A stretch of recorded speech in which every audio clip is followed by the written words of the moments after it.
What's up tout le monde? Bienvenue au balado Triple Menace. Dur réveil si vous êtes un fan des Raptors, vous avez peut-être la larme à l'œil ou vous êtes peut-être content, on sait pas, on va prendre le pouls dans les commentaires. Moi, en tout cas, on parlera de tout ça, mais que le temps arrive. Épisode d'actualité aujourd'hui, encore une fois. Là, je suis encore en débat émotionnel. Est-ce qu'on fait 5 épisodes cette semaine? Est-ce qu'on en fait rien que deux, puis on passe à un prochain appel la semaine prochaine? On verra tout ça. Si vous en avez 5, vous en aurez 5, puis vous direz merci. Puis sinon, ben, écrivez-moi de la haine dans les messages. Grosse nouvelle dans le monde du basketball. Félix, est-ce que tu veux nous résumer l'échange qui a eu lieu hier entre les Toronto Raptors et les Pacers d'Indianapolis? Un gros trade, en effet, même aussi avec la participation aussi des Pelicans. Ouais. Ouais. En tout cas, pour résumer le trade, les Raptors envoient Pascal Siakam, qui est en dernière année de contrat, à Indianapolis en échange de Bruce Brown, David Noira et trois Jordan. choix de première ronde. C'est Jordan Noira, excuse. Oui. Désolé. Kira Lewis qui vient des Pelicans. Les trois first round et Kira Lewis qui vient des Pelicans. Donc, gros trade dans la NBA. C'est un trade qu'on attendait. Nous, on en a parlé longtemps, là, ce trade-là. Ça fait quelques fois qu'on en parle, là. On sentait que ça pouvait venir, malgré un vent de changement chez les Raptors qui nous faisait douter de cette avenue de ce trade-là. Finalement, c'est fait. Rapidement, les gars, qu'est-ce que vous en pensez, vous? Qui est gagnant dans ce trade-là? Alex, je suis curieux de t'entendre en premier. Monsieur Hot Take, Monsieur Hot Take. Mhm. Ben, Les Pelicans ont gagné le trade. avant de parler du trade, je pense que c'est important quand même de voir un peu ce qui s'est passé dans la dernière semaine par rapport à la situation à Siakam. Il y avait beaucoup plus de talk que la signature ne pouvait pas se faire entre Siakam et le management. Fait qu'à partir de ce moment-là, tu es obligé de trader Siakam pour pas perdre toute ta value sur un joueur qui est excellent. Fait qu'à partir de ce moment-là, avoir ce package-là par rapport à rien avoir à Siakam qui voulait pas signer aux Raptors, ben, ils sont gagnants. Puis les Pacers aussi sont gagnants là-dedans, là. Moi, je trouve vraiment que c'est un win-win package dans un sens pour les deux équipes. Du moment que les Raptors aient des assets dans ce trade-là, tu peux pas vraiment. Ils peuvent pas vraiment avoir tant plus que ça non plus, tu sais, surtout qu'il y a assez connu qui, à cette heure que là, ils voulaient plus signer aux Raptors. Mais t'es-tu vraiment gagnant quand tu es en connaissance de cause que si tu avais fait ce trade-là il y a 6 mois auparavant, tu Ouais. aurais eu probablement encore plus gros package. Moi, c'est ça où est-ce que je suis. C'est là où est-ce que. J'ai deux arguments qui vont appuyer le fait que selon moi, les Pacers sont gagnants. Premièrement, tu peux pas, comme Félix le mentionne, dire que les Raptors sont en quelque sorte gagnants. Je comprends que c'est un contrat expirant, mais l'année dernière, on n'avait pas encore de podcast à l'époque, fait que j'ai pas de preuves audiovisuelles de ça. Mais je me souviens avoir eu un talk avec vous à peu près à la même date l'année passée qui disait que les Raptors doivent tout défaire. Ils doivent échanger Fred VanVleet, ils doivent échanger Siakam. Puis à la place de ça, qu'est-ce que les Raptors font? Ils échangent leur first pick de cette année sous prétexte que c'est pas une bonne classe de draft pour aller chercher Jacob Poeltl.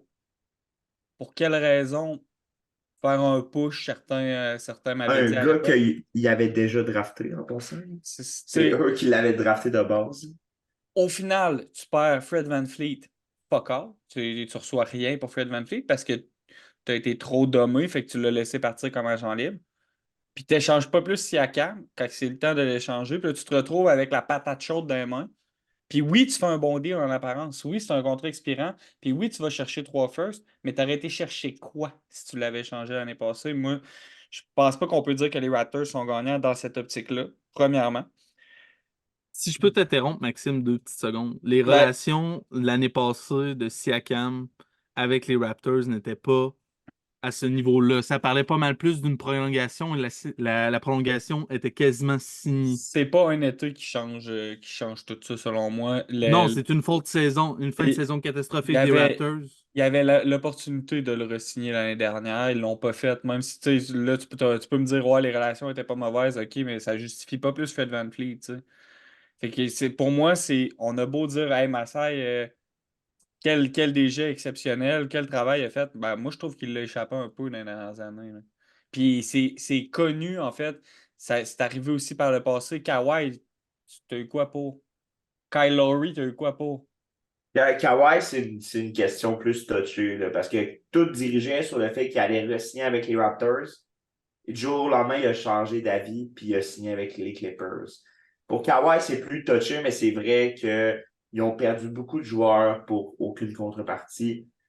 Mais du moins, je trouve qu'il s'est C'est un bien championnat. rattrapé là, Il a, dans la. il a flippé des contrats expirants pour beaucoup. Fait que ça, je comprends que tout le monde dit ah, ils sont gagnants, les Pacers se sont fait fleece, blablabla. Mais c'est que la question, c'est pas qu'est-ce que tu as eu pour des contrats expirants, c'est qu'est-ce que tu aurais pu avoir pour des contrats non expirants, tu sais.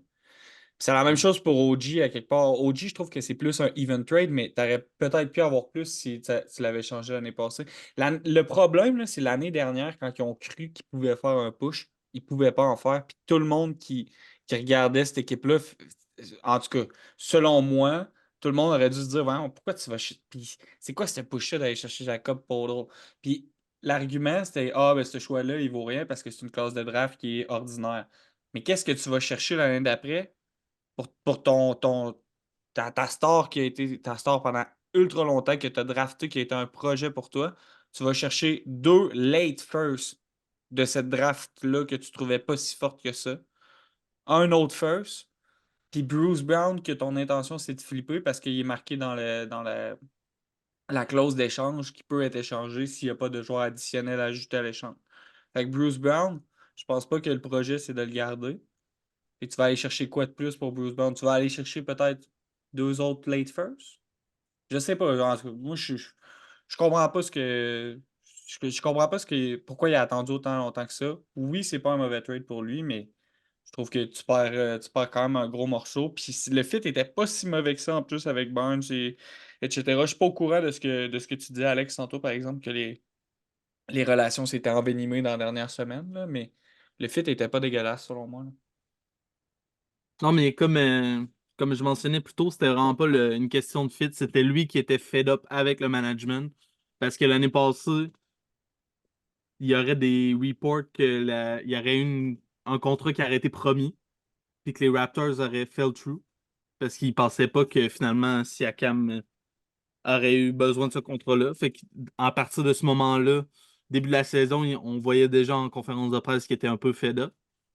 Puis il pensait justement qu'avec la trade justement pour Anunoby, avec les autres pistes qu'il apportait, peut-être que ça pouvait le convaincre du projet puis essayer de le faire continuer. Puis finalement, Siakam a vraiment fermé la porte, là.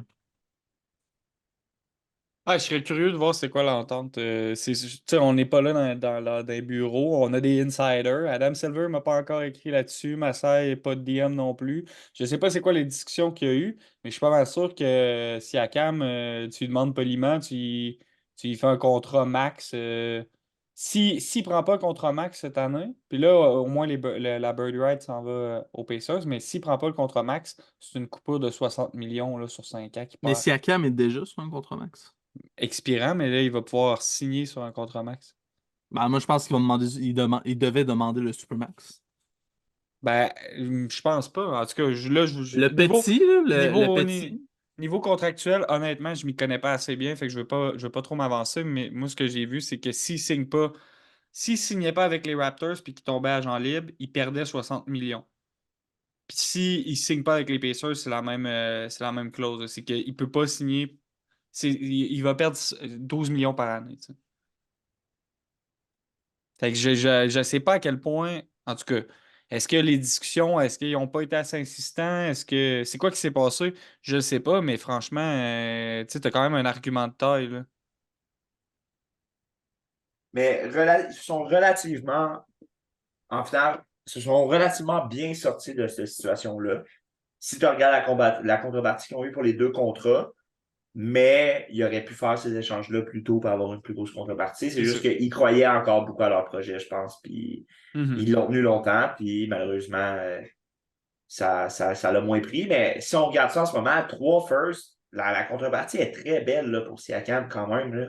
Ah, mais c'est pas des first. Tu sais, faut mettre les choses quand même en perspective, là. C'est pas tous C'est les first. 2024, 2026 puis 2030. Il y en ont pas deux en 2024. Moi, c'est pas ça que j'ai vu. Tu vois, moi, j'avais vu deux late de cette année, puis un autre, si je me trompe pas, c'était l'année pas rush. C'est 2000. Tu as Pacers 2024, ça c'est sûr. Pacers 2026, puis là, le troisième sera à confirmer, je pense que.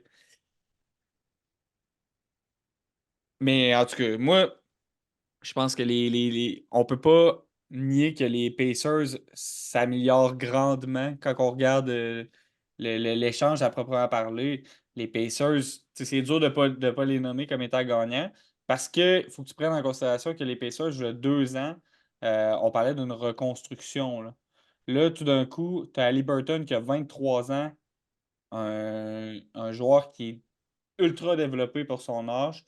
Il devrait pas être aussi bon qu'il est bon en ce moment. Fait que c'est ça qui fait que ça précipite peut-être un peu les choses. Puis là, tu te dis, ben là, il me manque une grosse pièce, on va aller la chercher, on va faire un push en série.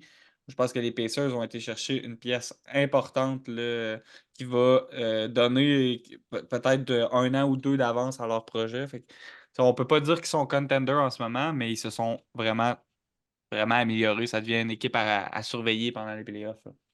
Ils vont sortir très gagnants de ce trade-là si Siakam re-signe aux Pacers. Parce que ça, c'est une autre grande question. Là. S'ils sont capables de signer Siakam à long terme, ça serait excellent pour eux parce qu'on sait qu'il y a un marché comme dit Indiana a de la misère à attirer des free agents. Avez-vous vu les commentaires de son agent? Qu'il y a un futur brillant. À Mais Indiana. encore là, on ne sait jamais, tu sais, un contrat, une histoire de contrat de même, ça peut se retourner du jour au lendemain. Là. 60 millions. Moi, je reviens avec cet Ouais, argument-là. Moi, c'est sûr, c'est pour sûr. 60 millions, là, moi, rester à Indianapolis, ça me dérangera pas, là. Bon, ouais, puis il va être compétitif à Indianapolis. Là. Il va pas signer aux Wizards. Là. Tu sais, ça va être une bonne équipe, c'est une équipe jeune. Donc, tant que Siakam re-signe là, le trade du côté des Pacers était très justifié. Là. Selon moi, ils ne se sont pas fait voler pantoute. Là. C'est un trade intelligent. Puis, tu sais, ces firsts-là, les prochains firsts, ils seront pas nécessairement très utiles. Là. C'est ça. T'as-tu été capable d'aller voir, Deux Alex? 2024, un 2026. C'est qui l'autre 2024? Il y en a un. Parce que t'as Pacers, puis tu dois l'autre, normalement, c'est un autre late, là. Mais ça va être des Kings. Ça doit être des Kings parce qu'ils ont tradé Sabonis. Ouais, peut-être des Kings. En tout cas, Moi, ça doit être ça. Ça doit être des Kings. t'as 24 Pacers, 26 Pacers. Fait que comme tu dis, Félix, ça risque de pas être des trades qui vont valoir si cher que En ça. 2026, on sait pas. Ben, Ouais, 2026, 2026, c'est on ne sait pas. c'est sûr qu'on sait pas, mais on peut présumer que les Pacers en 2026 vont Devrait être avoir compétitif. encore une Et la équipe tendance, ouais. compétitive, là, tu sais. Chose qui est intéressante, c'est qu'ils vont chercher un petit peu de défense. En ce moment, ils sont 26e dans la ligue, fait que Siakam, ça peut pas faire de tort. C'est pas lui qui va régler tous les problèmes en défense, mais ça va quand même aider un bon coup. Les pick and roll à Liberton, Siakam, je pense que les gens sont pas prêts. Le seul perdant, le vrai perdant dans cet échange-là, moi je pense que c'est Obi Toppin. Ouais. Mais même à ça, il peut trouver sa place tu sais, déjà qu'il Il pourrait jouait. être un six-man, là. Ouais, ouais, amplement. Il a le profil d'un gars six-man qui plante 20 points, 18 points par match. Là. Tu sais, il a un beau profil pour ça, pareil, là, puis il n'était pas très utile en défense.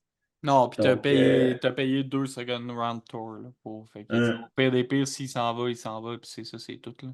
Puis l'autre question qui est intéressante, c'est quoi la suite pour ces deux équipes-là? Parce que clairement, selon moi, ces deux équipes-là vont faire un autre trade. Du côté des Pacers, ça va être d'échanger Buddy Hield. Du côté des Raptors, selon moi, ça va être d'échanger Gary Trent. C'est deux profils qui peuvent intéresser plusieurs équipes, selon moi, là, surtout des équipes qui manquent de shoot. Donc, ça va être très intéressant de voir les prochains trades qui vont s'accumuler pour ces équipes-là. Là. Moi, je pense que être les Raptors, je prends le téléphone, j'appelle Leon Rose, Puis j'y offre Bruce Brown. Je pense que Ah, ça peut bien fitter à ouais. New York. Puis C'est sûr que New York est intéressé par ça. c'est ça, là, tu peux peut-être Il aller faut que tu chercher passes fourni Quentin dans le Grimes. trade. Faut que tu passes fourni par contre dans le trade pour Ouais. les caps, le cap. Ben, si tu vas chercher, mettons, Grimes, Fournier, puis un late first, tout le monde est gagnant. T'as été chercher parce que les Raptors, ce qu'ils veulent, c'est des bons jeunes joueurs. Bruce Brown, il ne fit pas vraiment avec ce profil-là, tu sais. Non, c'est ça. Puis il y a plein d'équipes qui vont être intéressées avec le profil de Bruce Brown, là. Fait que c'est sûr que ça va être à suivre, ça aussi, ce trade-là, là. C'est. Mais Puis moi, j'en c'est- parlais off-cam avec Félix par rapport à Buddy Hill. Là. Buddy Hill, je pense qu'il va y avoir quelqu'un qui va cogner très fort. Ça va être les Lakers. Ils sont intéressés depuis un très long moment. Je pense qu'il y a vraiment un beau trade à faire avec les Lakers. Exemple pour soit Rui Hachimura, Torian Prince ou quelque chose comme ça. Vraiment un joueur qui est capable de défendre puis de rentrer des shoots. Hachimura, il joue 4, fait que tu n'as pas vraiment de place pour lui sur le roster. Puis Terrence Prince, si je me trompe pas, il il joue joue 4. 3 Hachimura. Hachimura, ils font jouer 3 aux Lakers? il joue 3-4, mais Torian Prince, il joue plus 3, je pense. Ouais. Mais c'est vrai que Torian Prince, ça pourrait coller Très dans le bon profil, défensivement. là. Puis Si tu décales Bénédicte en 2, ça pourrait marcher, là. On sait que Bénédicte a joué en 2, là, que c'est plus un swingman qu'un power Puis, forward, là. puis encore là, Buddy Hield, pourquoi tout de suite penser à un échange, tu sais? On sait jamais le pas de fit. défense. Pas Ouais, de mais défense. si tu décides de suivre cette route-là, tu sais, t'es la première équipe en attaque, là. Puis tu gagnes des matchs là, en ce moment, les Pacers, ça va pas si mal, là. Ouais, mais je pense Mais c'est une que réussite plus collective aussi à 3 points là, qui fait qu'ils sont aussi bons offensivement. Là. Ouais, ils ont Si moins je me trompe pas, besoin. ils ont 6 personnes à plus de 40% de 3 points là, Ouais, ils ont dans les peut-être derniers moins mois. besoin. Ils ont peut-être moins besoin de Buddy Hield qu'ils en ont déjà eu besoin, mais parce que je trouve que là, ça va bien. Puis Haliburton, tu sais, il a réussi à construire. Parce que ça passe par Haliburton, justement, le collectif. Lui, c'est la colle qui fait que tout le monde est meilleur autour de lui. Fait que, tu sais, en tout cas, moi, je serais curieux de les voir essayer un petit peu avec Siakam. Ce qui est dommage, c'est que là, étant donné qu'Haliburton est blessé, tu peux pas essayer ton starting line-up avant la trade deadline. Fait que, tu sais, c'est soit tu prends un guess puis tu continues avec ça, ou comme Félix il dit, puis toi aussi tu dis, on tire sa plug pour Buddy Hill, puis on trouve un profil un peu meilleur en défense. puis on sait qu'il attire beaucoup Buddy Hield. Selon moi, ils sont capables de le vendre plus cher que ce qu'il vaut réellement. Exactement. Puis tu es capable d'aller chercher des joueurs qui vont valoir moins cher, mais qui vont combler vraiment plus un besoin spécifique. Mhm. Tu sais, je sais Euh, plus où ce qui est rendu Jay Crowder, mais un Jay Crowder, ça pourrait être pratique dans ce line-up-là ben, d'Indiana. le profil, c'est pas nécessairement Jay Crowder, mais le profil de Jay Crowder peut être vraiment Ouais, intéressant. Puis c'est pour ça que j'aille pas l'idée de Torian Prince. Parce que Torian Prince, il y a un peu de ça, là, le profil 3D, athlétique. Il y a dur beaucoup sur l'homme. ce. Ouais, dur sur l'homme. J'aime beaucoup ce profil-là. C'est pour ça que je pense que ça va intéresser les Lakers, là. Moi, Euh, je continue avec mes appels, là. Et là, ça, c'est vraiment genre, on rêve, là. Mais les deux équipes seraient gagnantes, mais je sais que ça se fera pas, là. Un trade Buddy Hill, Jaden McDaniels. Un pour un. Les Wolves améliorent leur attaque qui ont de la misère. Ils ont la première défense, qui peuvent se permettre de perdre un joueur défensif. Puis les Pacers font exactement le contraire. Win-win. Sauf mais que Jaden quand je me mets. McDaniels, il ne joue pas plus 4. Jaden McDaniels, tu peux le faire jouer 3. Mais encore là, si tu apportes McDaniel, ce que tu es en train de me dire, c'est que tu lock ton projet, tu n'as plus de flexibilité. Ouais, mais c'est quoi le ceiling de cette équipe-là? Ben, c'est pour ça que tu veux peut-être aller chercher quelqu'un avec un plus petit salaire, exemple, comme un Jay Crowder, comme un Torian Prince, puis voir plus ce que ça donne avec ce genre de wing-là, même s'il n'est pas au même niveau défensivement que Ouais. McDaniels, mais au moins ça te permet de ne pas être coincé, exemple, avec McDaniels si jamais Mhm. ton projet part en couille. Là. Parce que tu sais, veux pas, là tu viens de signer Miles Turner, là faut que tu signes Siakam. Siakam, ça va demander 40 millions l'année minimum. Après ça, dans pas long, tu vas aussi. Non, il vient de signer, c'est vrai, son extension. Haliburton est déjà signé. Il te reste Benny à. Benny, c'est dans 2 ans. C'est ça. Fait que, tu sais, moi, Ah, je me garderais de la flexibilité, je me garderais un os dans ma manche. ouais, non, mais je me permettais de rêver. Parce imagine, moi, je pense que ce starting line-up-là est dangereux, là. Puis sinon, tu peux inclure aussi Aaron Nesmith dans ton line-up et sortir Buddy Hield, là. Tu peux trader Buddy Hield pour plus de profondeur puis embarquer Aaron Nesmith dans ce five-là. Puis tu aurais Haliburton, Nesmith, Benedict, Siakam, Miles Turner, là. Je sais pas à quel point, d'une part, Nesmith est prêt. Puis d'autre part, tu sais, ton starting line-up est constitué de 3 personnes qui ont aucune expérience de playoff. Faut commencer Je quelque comprends, part. c'est un bon point. C'est un bon point, mais il faut commencer quelque part. Ouais. Mais est-ce que c'est vraiment cette année que Indiana fait le long run? Moi, c'est sûr Non. que je l'essaie cette année, là. Mais tu sais, ça veut pas dire. Ben, tu Ça veut l'essayes pas tout le dire. temps, C'est mais ça. Ça veut pas dire échange tout, pèse sur le bouton panique puis essaie de te rendre à. Tu sais, c'est pas ça, là. Mais je pense que pour vrai, les Pacers, ils peuvent se rendre sur un coup une série ou deux, un match ou deux échappé à quelque part, là, ils peuvent se rendre en finale de conférence. Mais faut pas oublier non plus que le DG des Pacers, c'est Danny Ainge. Un gars extrêmement patient avec son groupe, qui est capable de faire des gros moves, puis que si il a besoin de. S'il voit quelque chose qui lui plaît vraiment, n'hésite jamais à pull the trigger. Fait qu'on serait pas à l'abri justement d'une surprise, exemple, que il te plug un Benny dans un trade, exemple, puis ils partent complètement sur un autre idée, là. Mhm. Tu sais, c'est Danny Ainge, c'est ce qui c'est le mieux faire, là. Je pense qu'il va vraiment donner du temps à ce projet-là. Il va voir ce que ça donne cette année. Je pense pas qu'il va refaire d'autres moves cette année. Ça serait le genre de Danny Ainge. Puis d'exemple, d'attendre de voir ce que ça donne, de re-signer Siakam, de confirmer ton projet. Puis une fois que le projet est vraiment, que tes core guys sont tous signés sur le long terme, ben là, après ça, changer le supporting cast. Jusqu'à temps que ça marche. j'ai une question pour vous. Pensez-vous que Buddy Hield, ça pourrait intéresser le Magic de Orlando? Ben, c'est le genre de profil Certainement. qui. C'est le genre de profil qu'ils recherchent, hein. Puis pensez-vous qu'il pourrait se départir de Jalen Suggs pour Buddy Et Hield? c'est trop cher payé. Je pense que c'est trop cher à payer, mais Jalen Suggs collerait aussi dans le, tu sais, un deuxième, tu sais, dans un backcourt, Haliburton, Jalen Suggs. Jalen Suggs pourrait vraiment prendre le gros joueur à chaque soir, le gros ailleurs à chaque soir. Il est capable de planter des trois. Selon moi, il collerait quand même bien. Je pense pas que les Magic sont prêts à s'en départir, mais Buddy Hield les intéresse beaucoup, ça c'est sûr, là. Non, c'est sûr qu'ils veulent Buddy Hield, mais c'est sûr qu'ils veulent pas donner Jalen Suggs non plus, là. Il est en grande partie responsable des succès de l'équipe cette année, là. Oh, ouais, c'est sûr, c'est sûr. C'est parce qu'il a pris un lead que le Magic a pris un lead Qui aussi. a pris un livre. Oh, ouais, c'est un bon point. Ah, Euh, j'ai hâte de voir la suite des choses. C'est sûr que on se le cachera pas, on risque d'avoir d'autres épisodes d'actualité à faire dans les prochaines semaines avec la trade deadline qui s'en vient. Il va y avoir encore d'autres échanges. Je Espérons que pense. les Bulls bougent, qu'ils blow up ça. Ben moi, j'espère surtout avoir une bonne trade deadline. Il me semble que ça fait 2 ans que c'est assez relax. Il y a des gros trades, là, tu sais. On se il rappelle y du a trade le trade d'Arden, Arden puis Simmons. le trade Arden aussi. Ouais. Mais le deuxième, c'était pas fait à la C'est une trade deadline. troisième année de suite.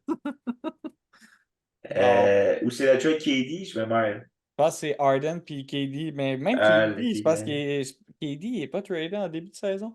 Ou non, il parle de vouloir être tradé en début de saison, puis finalement, il part quand Kyrie part. Part à la trade deadline, ouais. Ah, finalement, c'était quand même deux bonnes trade deadlines. Ben, c'est Ah, des gros trades, mais il n'y a pas. il n'y en a pas beaucoup, mais c'est comme un Ouais. gros trade. Un blockbuster. Cette année, je pense qu'on pourrait avoir plus qu'un blockbuster. Est-ce que justement KD ne pourrait pas être fatigué du projet des Suns puis partir? Je pense pas. Ben, Il il a n'a même déjà pas eu le montré temps. l'agacement. Ouais, mais il n'a même pas joué avec Bradley Beal. C'est C'est ça ça. mon point. C'est que je pense qu'il va donner une chance de jouer avec Bradley Beal, là. Puis il y a ça, puis non seulement ça, je pense que pour son legacy, je pense que KD est conscient qu'il peut pas demander un autre trade tout de suite, là, genre, si tu redemandes un autre trade tout de suite, là, la réputation de genre, t'as juste gagné avec Curry, elle va être tellement amplifiée, là, genre, tu sais, Mais elle est déjà amplifiée. Mais On le sait déjà, justement, c'est un ring chaser. on sait qu'il veut juste aller chercher la bague. Puis si c'est pas aux Suns, je pense pas qu'il va hésiter, il va partir ailleurs pour essayer de gagner un chip, là. Et en même temps, on peut-tu y reprocher, tu sais? Oui et non. Tu sais, quand Pas tu à ce veux. moment-là de sa carrière, mais avant, oui. Je pense que la seule affaire que tu peux reprocher, c'est que tu pars contre l'équipe qui t'a battu. Ouais, moi, c'est ça. Tu t'abandonnes l'équipe qui t'a drafté, ton équipe à toi, que tu venais 3-1. Mais en tout cas, on ne remarquera pas là-dedans. On va en parler pendant 1 heure, là. Mais on voit que c'est encore une plaie là, Ouais. qui me purge à chaque fois que j'en parle. Là. Mais après, Mais les autres trades, tu sais, je veux dire, c'est normal de. Tu sais, ouais, après les autres trades, ça allait pas bien. Mais cette signature-là, Warriors, je trouve que c'est un contexte différent. Là. Ah, en tout cas. Grosse trade. Il y a eu d'autres grosses nouvelles cette semaine. Entre autres, triste nouvelle, l'assistant coach des Warriors qui est décédé dans la quarantaine d'une crise de cœur. Initialement, le match Jazz-Warriors était censé être reporté parce que il avait fait sa crise de cœur, puis finalement, 1 heure après, on apprend qu'il n'a pas survécu. En toute honnêteté, je suis pas un assez grand fan des Warriors. Je ne connaissais pas le nom de cet homme-là, mais ça reste que chaque fois que quelqu'un part aussi jeune, c'est triste. Fait que je sais pas si vous aviez un petit quelque chose à dire là-dessus. Ils ont annulé aussi le match de ce soir. Là.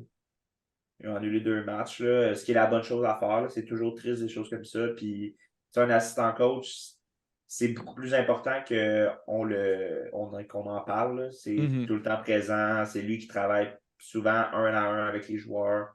Donc, totalement compréhensible. Là. Puis, on souhaite, je pense que je parle pour nous trois, quand je dis qu'on souhaite, en fait, toutes nos meilleures pensées à la famille et aux amis et à l'équipe des Warriors aussi. Là. Absolument. Autre triste nouvelle, ben, c'est plus fâchant qu'autre chose. Je sais pas si vous avez vu un peu James Dolan, ce qui est passé cette semaine. Je sais pas si vous connaissez James Dolan, en fait, là. Non. James Dolan, moi je le connais, propriétaire des Knicks, propriétaire des Rangers. Un propriétaire qui est connu en fait pour être détesté des joueurs, même détesté des fans. Entre autres, là, on se rappelle, il y a eu un incident avec Spike Lee. Là. Bref, tu sais, quand t'as du beef avec Spike Lee, qui est probablement le plus grand fan de l'équipe que tu as, il y a peut-être un problème, mais ce qui est arrivé, en fait, c'est qu'il y a une masseuse qui est sortie publiquement pour dire que James Dolan l'avait assault plusieurs fois il y a de ça une dizaine d'années. Entre autres, elle aurait été invitée là, à un endroit avec Harvey. Harvey, un autre grand chic type. Puis lui aussi aurait tenté là, de l'agresser. Donc, pour le moment, c'est encore très nébuleux, flou. On n'a pas de développement concret sur la situation, mais je pense que ça va être une affaire qui va être à surveiller dans les prochaines semaines. Ça me surprend que ça n'ait pas été plus médiatisé que ça. Parce que on l'a déjà vu dans la NBA, corrigez-moi si je me trompe, là, mais je suis pas mal sûr que le dernier propriétaire des Suns, c'est pour ça qu'il a été obligé de vendre la franchise. Il me semble que c'était des propos racistes.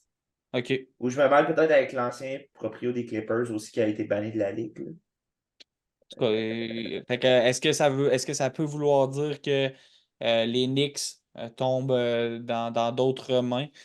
Peut-être. Donc, ça, c'est un aspect de l'histoire. Évidemment, c'est pas l'aspect la plus importante, là, mais moi, étant donné que je suis un fan de cette équipe-là, c'est dans cette optique-là que je vois la situation. Encore une fois, nos pensées vont à la présumée victime, puis on espère que justice sera faite. Mais je tenais à dire ça, mais moi, comment je voulais vous en parler, c'était pour pouvoir vous dire que si c'est le cas, qu'est-ce qui arrive avec les Knicks? C'est ce côté-là qui m'intéresse plus, malheureusement, là, de la situation.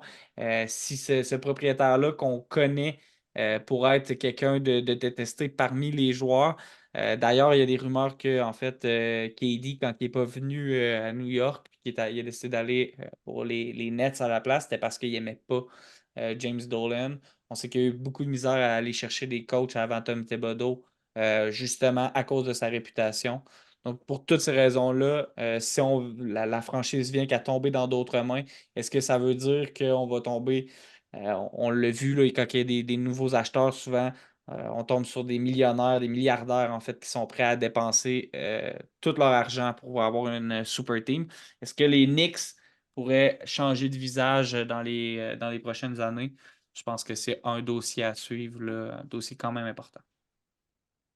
D'autres choses, Si je les peux, gars? si je peux revenir 2 petites secondes, le propriétaire des Suns, justement, il a été suspendu 1 an, puis 10 millions en amende. C'était pour comportement raciste et misogyne, qui crée un lieu de travail toxique. Puis au final, il a été poussé tranquillement pas vite à vendre aussi, là. Tu peux pas avoir une Ouais. franchise quand tu es suspendu Ça, Fait qu'il n'y a à pas eu la le shot NBA. de vente. dans l'actualité, y a-t-il d'autres choses qui ont attiré votre attention cette semaine, les gars? Desmond Bain blessé pour 6 semaines et plus. Ça continue de bien aller à Memphis. Parce que moi, je trouve ça dommage, parce que je trouvais que c'est l'opportunité de voir, exemple, un Desmond Bain peut-être un petit peu plus ouvert, puis voir qu'est-ce qui peut plus, vraiment, à son maximum de potentiel, le plus de ballons en main, ce qui est capable de donner. Je trouve ça un peu dommage pour lui, puis pour l'organisation de Memphis, qui ne peuvent pas voir finalement comment. Comment il est Qu'est-ce capable qui. qu'est-ce qu'il est Ouais, capable d'amener. En son même temps, style. c'est comme Félix a dit, c'est quasiment. Ben, il avait dit ça par rapport à Ja Morant, mais c'est quasiment une bonne affaire, tu sais, pour Memphis, là. Plus que tu as de joueurs blessés, puis plus que tu vas pouvoir tanker, j'imagine, là. C'est plate, mais c'est comme un mal pour un bien. On va voir comment il va revenir de sa blessure. Il faut qu'il revienne bien aussi, ou sinon, peut-être que tu peux perdre ton lieutenant sur une blessure.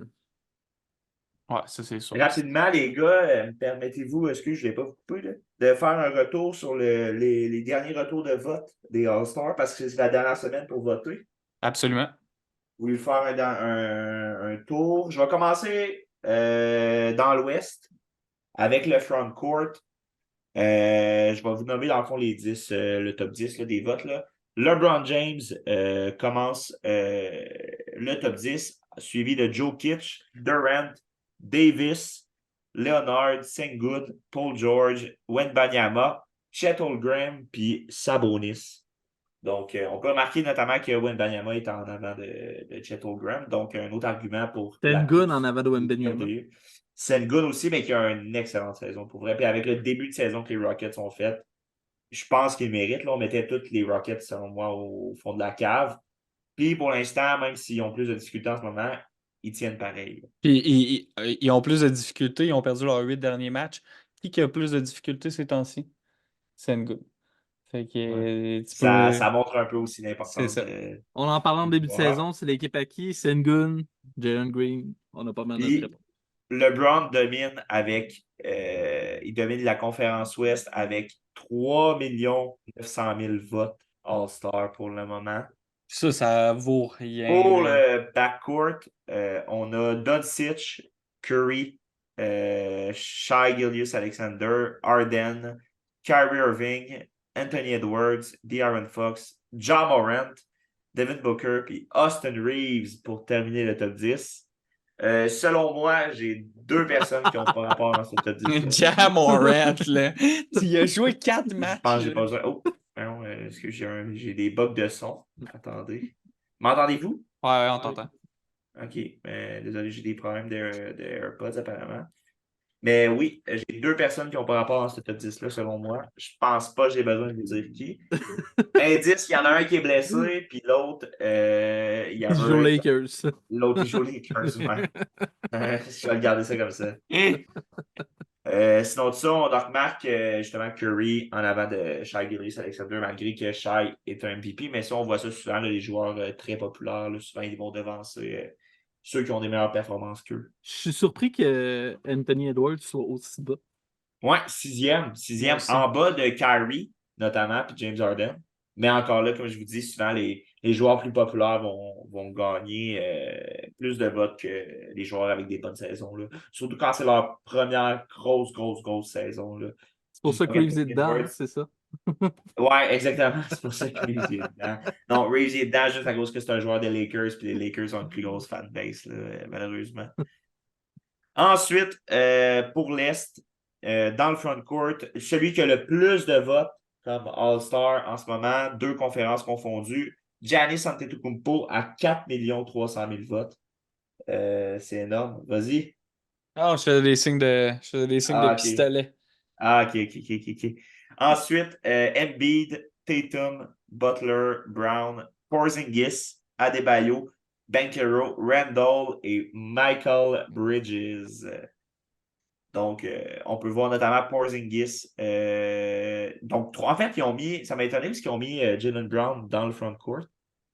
Ça veut dire qu'il joue probablement plus 3, si j'en comprends bien. Ouais, Moi, je avec le Derek voyais White plus 2, 2. avec Derrick White 2, puis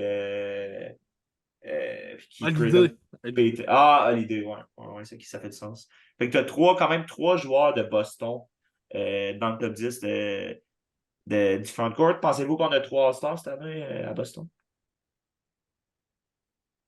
Il y en a deux certains, trois, je sais pas, c'est peut-être un peu poussé à Luc, là. Ouais, moi, tout, je pense qu'il y en a. Je mettrais plus Porzingis over Brown, si tu me poses la question là, aussi. Là. Moi, je mettrais aussi Banchero over Porzingis, là, selon moi. Aussi, là, c'est ce que je voulais dire juste après. Là. Banchero, il est Puis beaucoup trop bas. Là. Randall au-dessus des deux. Randall top 3. Non, mais pour vrai, Randall, genre, en tout cas, partez-moi pas sur Randall, je trouve tellement qu'il est regardé de haut, là. Puis finalement, je vais vous dire, je vais faire la liste du top 10 du backcourt. Vous allez devoir me dire les 2 intrus selon moi. En première position, Tyrese Haliburton, Trae Young, Damian Lillard, Donovan Mitchell, Tyrese Maxey, Jalen Brunson, Derek White, LaMelo Ball, Drew Holiday, DeMar DeRozan. DeMar DeRozan. Derek White. Derek Ouais. White, Mais rappelle-moi donc le top 5, excuse-moi, juste pour être. Juste le Tyrese top 5. Haliburton, Mhm. Trae Young, Trae Young a Damian pas. Lillard, Trae Young a pas Donovan d'affaire à Mitchell, être Tyrese aussi haut. Maxey. Trae Young a sa place, mais il n'est pas Ouais, aussi haut que ça, là. ouais, mais tu sais, c'est le nombre de votes, là. Tu sais, c'est Ouais. pas. En tout Jalen cas. Brunson over Trae Young. Bon, là-dessus, on va se dépêcher avant que ça coupe. Merci à tous d'avoir écouté. On se retrouve bientôt pour nos 3 épisodes hebdomadaires, probablement. Je vous souhaite à tous une bonne fin de soirée et on se retrouve la semaine prochaine.